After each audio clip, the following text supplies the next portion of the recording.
Yo, it's Guido coming at you with a Tactics Talk, guys. Welcome back and thanks for tuning in. I do appreciate your support of the channel. As always, we have the return of Targa from Clan GFLC. I know that's not the name, but we're gonna let it go. He is so named because his brain pan got the Targa treatment and put back on. But anyway, Targa is driving his Matilda, Tier 4. I believe is it British or is it Russian? I don't even remember which nation is using it. I think it's Brit. But anyway, here it is, the Matilda. It's a British design, that's for sure. All right.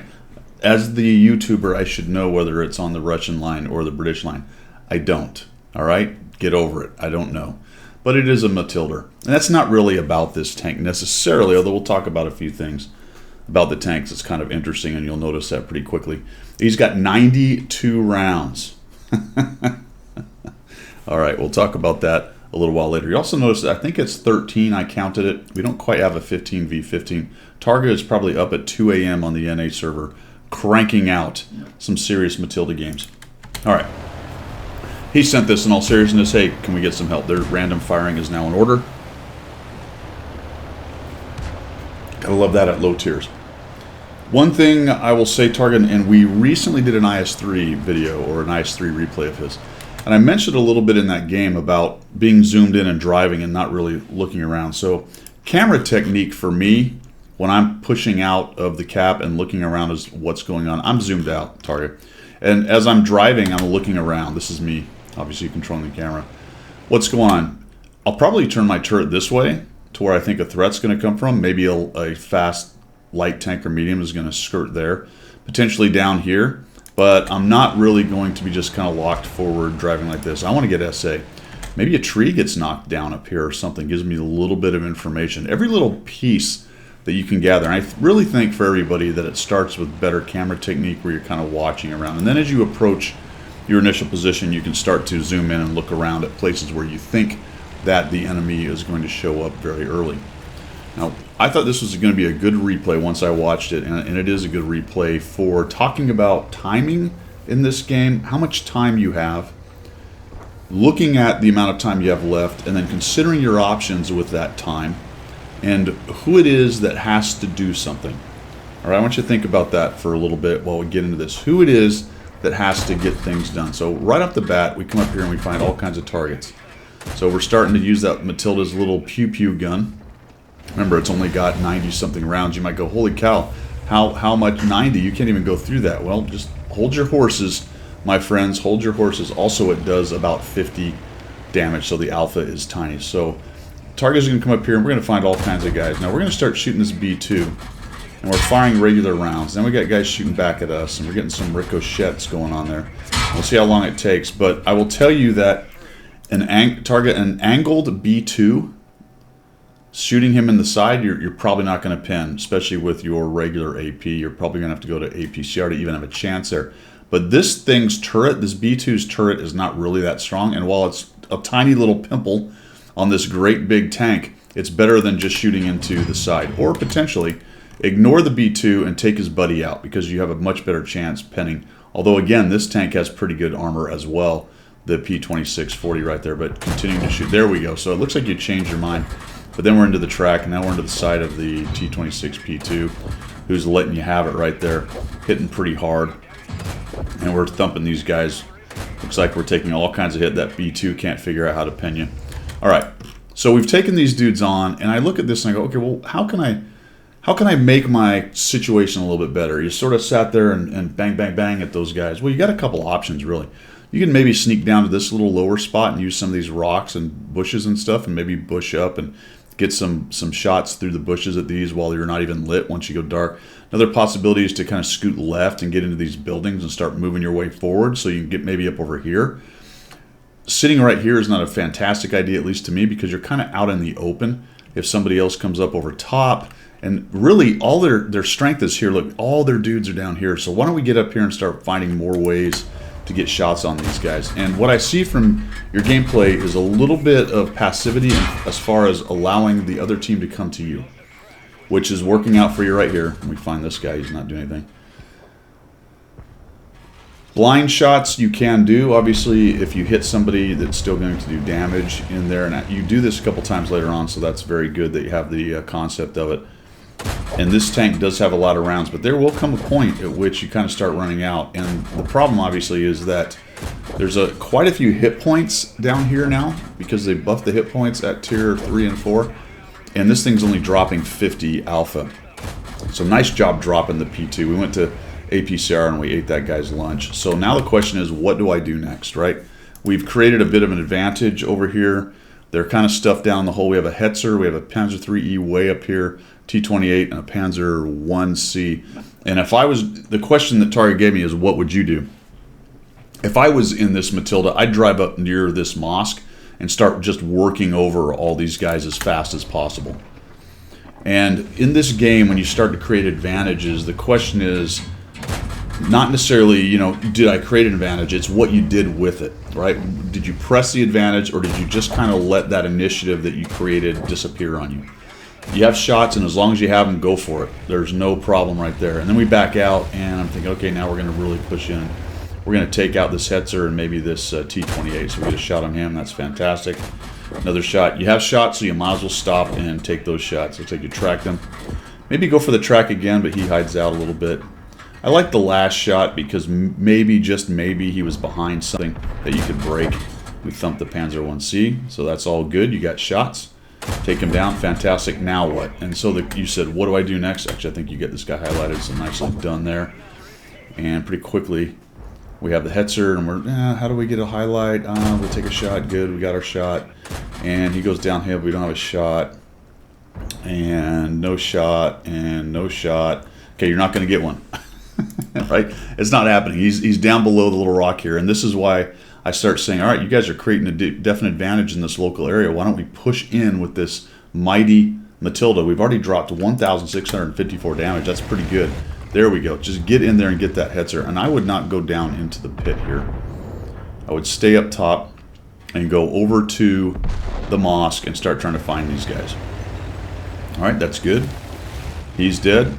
Let's go work. My next, so I'd be then crawling through these dudes. My next target would be either the T28 or potentially to go up this ramp with the Stug B and look around up top there and maybe find the Stuart. The trick is not getting shot in the side by things like the Panzer IIIe. You don't have anybody in the south, unfortunately, on your team. So the question is, how many of those guys have moved around there? You can expect several campers, much like this guy.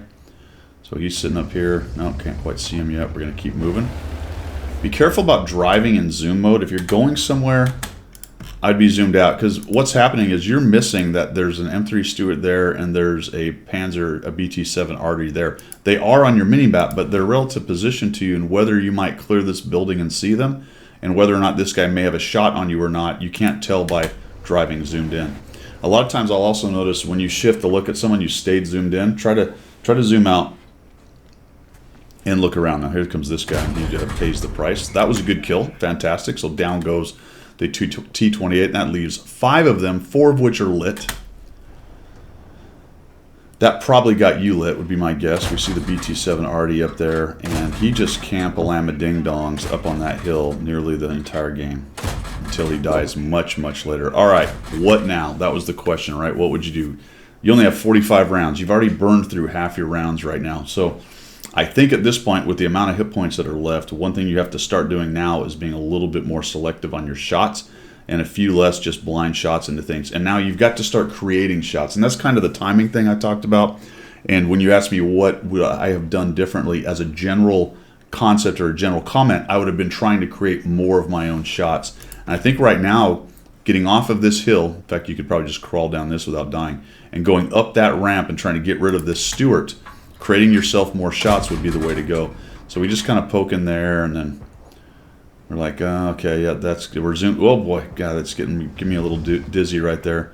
Panzer III is looking, and we're just sitting here, and that's our poor Stug B is dying. That's our teammate. There, oh, there's somebody, and no, oh my goodness, there's somebody else. And we're gonna take these little snipey shots. They're shredding the Panzer. They're shredding the Panzer IIIe and the Stug. and we're trying to snipe this little turret top, and there goes a bunch more of our rounds down range. Our T-29 goes in. He's getting shredded. And now it's just us. And the Stug 3B and a couple guys way in the back. I don't know what the M8A1's plan is way back there. Maybe he has draw range on the Stuart and he's been plinking at him. I don't know. The Stuart's probably behind a rock right there. But at this point, you've got to get moving in the Matilda. You've got to get forward and try to start making something happen here. And the good news is this guy loses his mind, comes raging in, and attempts to take out the Stug. You have to be lit. This crew looks like it doesn't have sixth sense, and this guy just really lets you kill him, which is fantastic because we get rid of one of these guys. All right, and the Stug 3B lives somehow. I do not know how he's not dead. He is kind of next to a rock right there. Maybe he will be dead pretty soon. All right, it's 3-3. You can't count on the two guys in the back. There goes the Stug 3B. And it's time for Targa to figure out how I'm going to carry, how I'm going to win this game. I think this was a good idea because the M8A1 has lots of pen for its tier. Probably not going to have a lot of trouble going through the Matilda's armor. So I like that. Pull out. We're going to come around here. We're going to take a look. Now this thing is slow, so you don't have a really good option. Now that you let all your guys die, I would have taken that opportunity as the T-29 was there and the Stug was still up there to move through the ravine here and get up in this area about right here because there's several rocks and things you can hide behind. It's going to get you closer and you might be able to start lighting these guys and get shots. But now you're saying help, and these dudes who have been camping in the very back eventually start moving, which is a good thing. They're going to start moving to help you, but the problem is you don't follow up to help them. So I'm actually going to speed this up because it takes a while. Here comes the M8A1. Little blind shot in there. All right, now we've got a guy out in the open, so it's time to jump all over him. This is exactly what you're looking for, and the M8A1 has him lit. So for me, I would turn around and go back down there and come up that ramp. As a matter of fact, I think that ramp was your best bet the whole time to come around and try to find shots, because then you can shoot across to the west, and you can also come up and over and shoot into the middle right there and help out this M8A1. And the problem here is you're letting one of your guys just sort of trundle in there alone and making no effort to try to get in there and help them.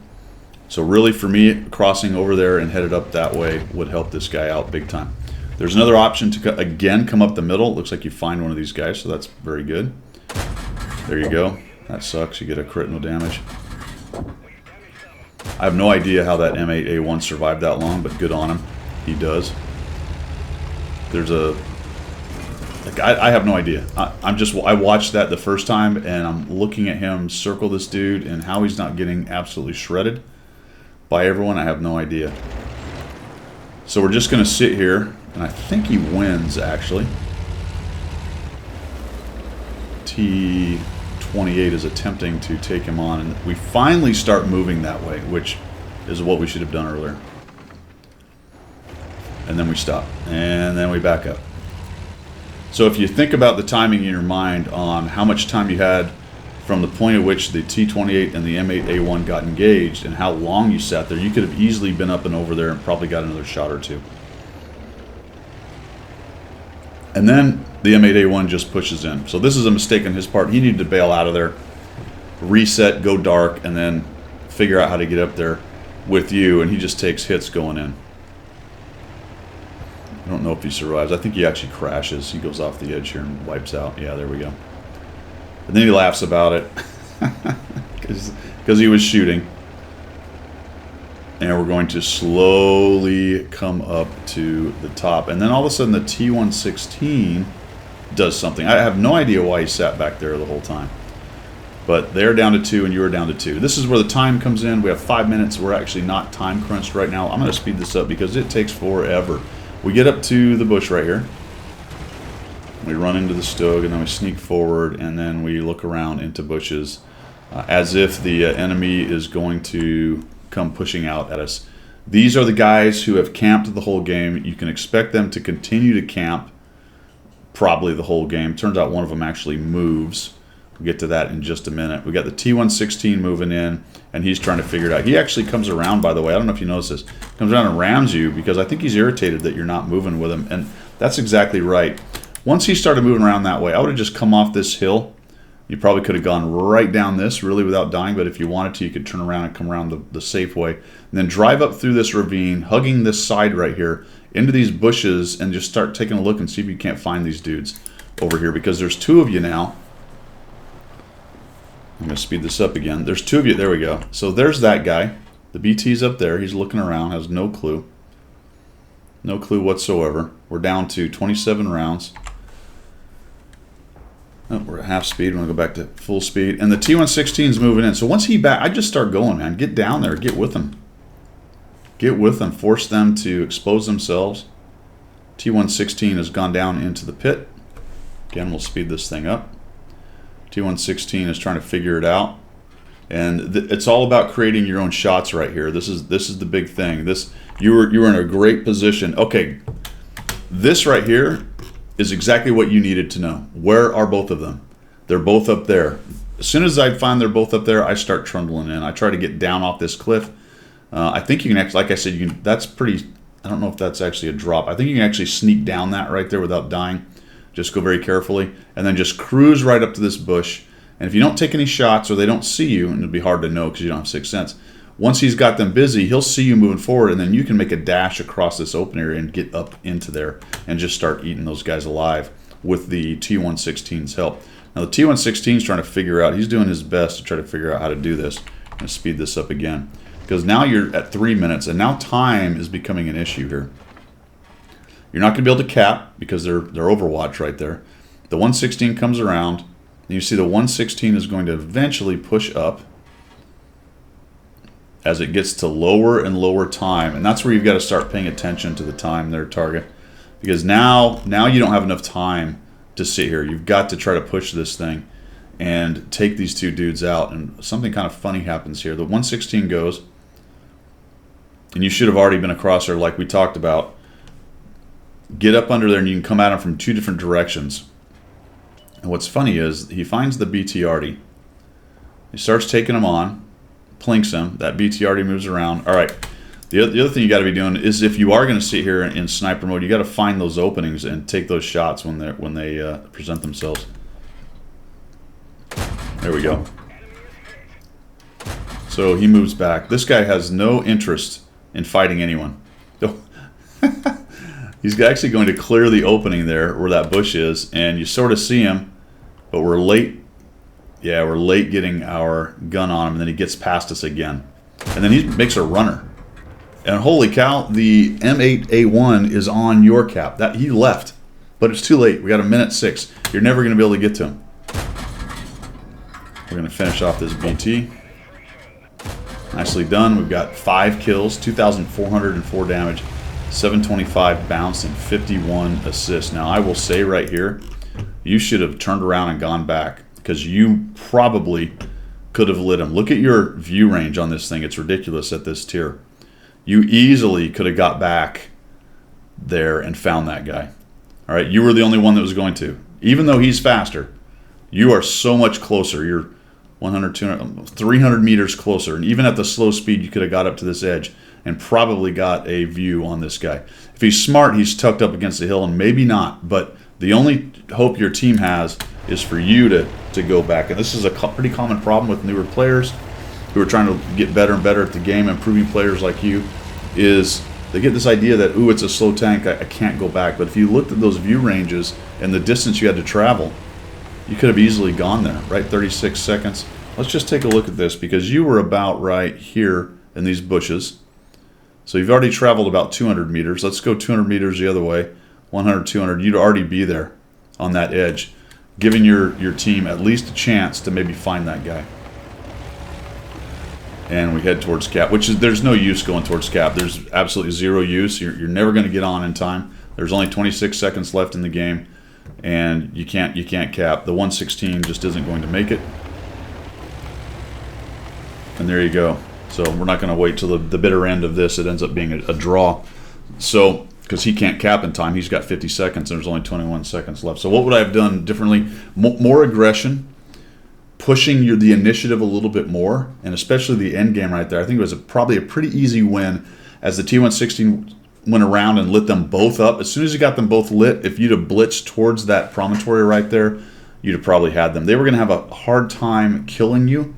The BT-7 Arty is kind of a pain because he is going to be shooting HE at you, but it is also a not very accurate gun. So there's, as he's popping out trying to snapshot, you can expect a few misses in there. And then you would have trapped them up there, and probably anyway, and been able to kill them. One of them may have still run away and squeezed out south and tried to go around you, but at least you would have got in there towards them and attempted to pin them down and kill them. All right, man, I hope that helped. It was a good game. I mean, you dropped 2,400 in a bloody Matilda with 5 kills right there. I think with a little more aggression and realization of where the initiative is and what to do with it, could have pretty easily turned this into a win. And then end game, I think you just go back towards Cap and you had a chance of spotting him potentially if he was not positioned very well. All right, man, that's all I've got. I hope this helped. I hope this helped the other new players. Trying to make those decisions mid to late game is where most, about 50% players fall down. That's why they don't get to 55 or above, because those are the decisions that carry the close ones. They're not all close, but you're trying to turn close ones into wins more often than not for your side, and that requires solid mid to late game decision making. All right, guys, that's all I've got. Thanks for tuning in. I do appreciate it, and we will see you.